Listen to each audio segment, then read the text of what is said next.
Good morning, class. This is a short update to give you an idea where we are today in the course. So where have we been? Weeks 1 to 4, we learned about data, ways to visualize data, measures of center, variation, and position, and finally, rules of probability. This week, in week 6, we're going to study discrete probability distributions. And we're going to talk about random variables. And we have, again, this week we'll study the discrete ones. Next week we'll study continuous random variables. We're going to talk about a discrete probability distribution, the expected value, and I want to emphasize for section 5.1, which is where this material is covered, make sure you look at the section handouts, and you're going to want to use the StatCrunch tools to calculate the expected value for the problems in this section. You don't want to do those by hand.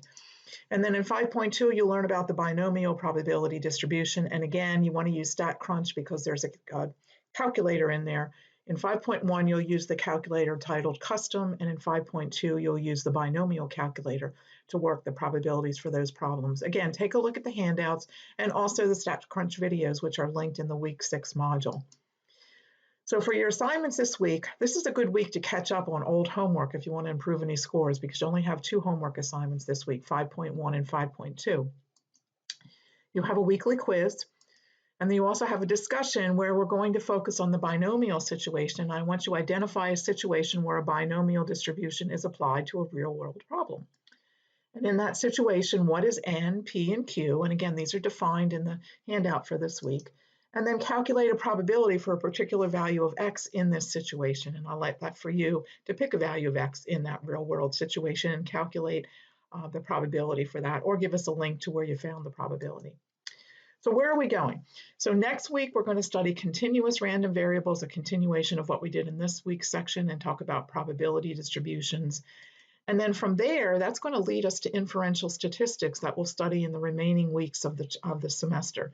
So week 6 and 7 will lead into inferential statistics with confidence intervals, hypothesis testing, and then regression analysis.